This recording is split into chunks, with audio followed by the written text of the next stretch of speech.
दोस्तों, खबर पर नजर में आपका फिर एक बार स्वागत है।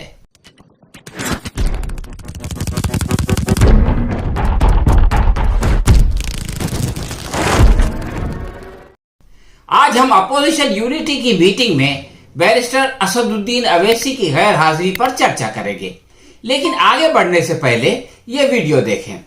ओवैसी जी, बहुत शुक्रिया जनाब चेयरमैन साहब। मैं सदर जमहूरिया के खुतबे के मोशन के खिलाफ बोलने के लिए खड़ा हुआ हूं और मैं अपनी बात का आगाज उस मुल्क का नाम लेकर करना चाहता हूं जिसका नाम लेने से हमारे मुल्क के वज़ीर आज़म डरते हैं और कांपते हैं। उस मुल्क का नाम चाइना है और इस चीन ने 45 साल के बाद भारत और चीन की सरहद पर हमारे 20 सिपाहियों को मार दिया और उनकी मौत, उनकी शहादत रायगा जाने दे रही हुकूमत। जिस मुकाम पर इनको मारा गया था उस मुकाम पर आज भारत की फौज PP4 PP8 तक हम पेट्रोलिंग नहीं कर सकते। आज अरुणाचल प्रदेश में चीन, भारत के LAC में चीन ने गांव को बसा दिया। ये सरकार चीन से लफ्जी तौर पर इस बात का एहतजाज करने की ताकत नहीं रख सकती कि आपने भारत के LAC के अंदर एक गांव को बना दिया। नकुला सिकम में चीन घुस रहा है। आखिर क्या डर है उस हुकूमत को और खास तौर से वजीर आजम को कि वो चीन का नाम लेने से डरते हैं? भाई, मुल्क की सालिमियत का मसला है। मुल्क की जमीन पर चीन कब्जा करते जा रहा है और भारत के वजीर आजम चीन का नाम नहीं लेते। मैं उम्मीद करता हूं कि जब वजीर आजम अपना रिप्लाई देंगे तो वो हिम्मत दिखाएंगे और चीन का नाम लेकर कहेंगे कि चीन यहां पर इन जगहों पर घुसा हुआ है। सर, चीन आज भी अपना इंफ्रास्ट्रक्चर बढ़ा रहा है, वहां पर फौज को बढ़ा रहा है। मैं सरकार से जानना चाहता हूं कि जब बर्फ पिघल जाएगी दोबारा चीन हमला करेगा भारत की फौज पर, तो आप इसके लिए क्या तैयारी कर रहे हैं? और सर, मैं ये तकरीर इसलिए भी कर रहा हूं क्योंकि मैं एक आंदोलन जीवी हूं। मुझे इसका फख्र है, इसलिए मैं खुल के बोल रहा हूं। अल्फाज छाप कर, किसी से डर कर बोलना मेरी फितरत में नहीं है।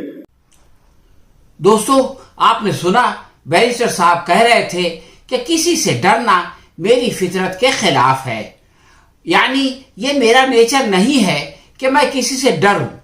आगे ये भी कहा कि मैं PM मोदी की आंखों में आंखें डालकर बात करता हूं। इस स्पीच को सुनने के बाद आपको अंदाजा हो गया होगा कि BJP का उनसे बड़ा मुखालिफ कोई और नहीं है।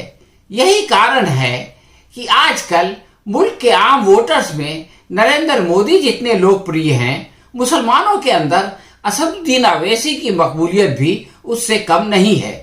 वैसे आज के जमाने में PM मोदी और CM योगी ने यह साबित कर दिया है कि मीडिया में किसी लीडर का पॉपुलर होना उसके टैलेंटेड या यूजफुल होने का सबूत नहीं है। मजलिस के मुखालिफिन उस पर BJP का दर पर्दा सपोर्टर होने का इल्जाम लगाते हैं। हालांकि बैरिस्टर असदुद्दीन अवैसी पार्लियामेंट के अंदर और बाहर फैसिस्ट संघ परिवार की जमकर मुखालिफत करते हैं। MIM के विरोधी ये भी कहते हैं कि योगी जैसा बदजबान मुस्लिम दुश्मन नेता आखिर अवैसी साहब जनाधार वाले नेता हैं कहकर उनकी तारीफ क्यों करता है। लोगों को इस पर भी हैरियत है कि जहां ED के जरिए BJP अपने सारे विरोधियों को डराती और धमकाती है, आखिर वो MIM से क्यों डर जाती है। इन आरोपों को खारिज करने वाली MIM से ये उम्मीद थी कि वो BJP के खिलाफ अपोजिशन यूनिटी में शामिल होकर अपना विरोध दर्ज कराएगी, लेकिन ऐसा नहीं हुआ। इसलिए तरह तरह की शंकाएं पैदा होने लगी। अपोजिशन यूनिटी फिलहाल इसलिए इंपॉर्टेंट हो गई है क्योंकि बंगाल की हार ने जहां BJP की चूलें हिला दी हैं और पिछले 4 महीनों में उसने 4 मुख्यमंत्रियों की छुट्टी करने का फैसला किया है, वहीं अपोजिशन में भी सेल्फ कॉन्फिडेंस आ गया है। इसका दर्शन ममता बनर्जी के दिल्ली दौरे के दौरान हुआ। कल तक कोलकाता में गरजने वाली बंगाल की शेरनी ने दिल्ली में सेंट्रल गवर्नमेंट पर जोरदार हमला बोल दिया। उन्होंने कहा मुल्क में इमरजेंसी से ज्यादा संगीन हालात हैं और ये इल्जाम लगाया कि उनके साथ साथ अभिषेक बनर्जी और प्रशांत किशोर के फोन की भी जासूसी की गई है। प्रेस की आजादी का खात्मा हो चुका है और पेगासिस से नेशनल सिक्योरिटी खतरे में है। पार्लियामेंट में अपोजिशन की आवाज को दबाया जा रहा है। ममता बनर्जी ने कहा कि कई राज्यों में इलेक्शन होने वाले हैं, हम पार्लियामेंट के मॉनसून सेशन के बाद तमाम पॉलिटिकल पार्टियों से बात करेंगे। ममता ने मोदी का मजाक उड़ाते हुए कहा कि अच्छे दिन का बहुत इंतजार कर लिया, जनता अब सच्चे दिन देखना चाहती है। खेला होबे की गूंज पूरे मुल्क में नजर आएगी और अगर सियासी आंधी चल गई तो उसे कोई नहीं रोक पाएगा। ममता के अनुसार सभी पार्टियां सीरियसली यूनाइट होकर अगर काम करें तो 6 महीने में इसके नतीजे दिखने लगेंगे। पीएम नरेंद्र मोदी से मुलाकात के बाद ममता बनर्जी ने सोनिया गांधी और अरविंद केजरीवाल से भी मुलाकात का इरादा किया। उन्होंने बताया कि लालू यादव से डिस्कशन हो चुका है, सोनिया गांधी भी अपोजिशन यूनिटी चाहती है, हम तमाम लोग साथ आना चाहते हैं। बाद में सोनिया गांधी से राहुल गांधी की मौजूदगी में वो उनके घर जाकर मिली। देश की पॉलिटिकल सिचुएशन जिसमें पेगासिस और सेंट्रल गवर्नमेंट के खिलाफ अपोजिशन यूनिटी जैसे मुद्दों पर बातचीत की। सोनिया गांधी ने ममता से कहा कि कांग्रेस रीजनल पार्टीज पर विश्वास करती है और रीजनल पार्टियां भी कांग्रेस पर विश्वास करती हैं। इस दौरान सरकार को पार्लियामेंट में घेरने की खातिर राहुल गांधी की लीडरशिप में अपोजिशन की 14 पार्टियों के लीडर्स ने मीटिंग की और पेगासिस और किसान जैसे मुद्दों पर अगली रणनीति पर विचार विमर्श किया। इस मीटिंग में यह तय पाया कि राहुल गांधी के साथ साथ लाइक माइंडेड लीडर्स पार्लियामेंट में कॉमन एडजॉर्नमेंट नोटिसेस देंगे। इस मीटिंग में कांग्रेस के साथ DMK, National Congress Party, Samajwadi Party, Shiv Sena, Rashtriya Janata Dal, Communist Party of India, Aam Aadmi Party, IUML, NC, RSP, VCK और KCM के लीडर्स मौजूद थे।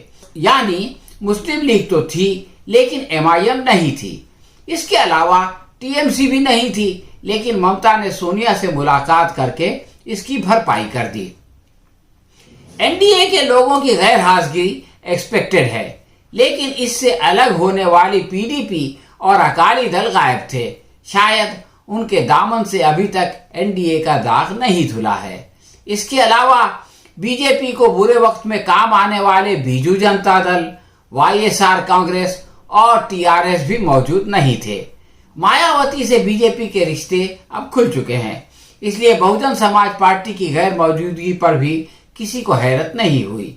मगर बैरिस्टर असदुद्दीन अवैसी की MIM की गैर मौजूदगी ने सारे लोगों को चौंका दिया और वो मीडिया में चर्चा का विषय बन गया। ऐसे में अहमद फराज का ये शेर याद आता है, कलंदरान वफा की असास तो देखो, तुम्हारे साथ है कौन, आस पास तो देखो। हाँ तो दोस्तों, ये थी हमारी आज की कमेंट्री।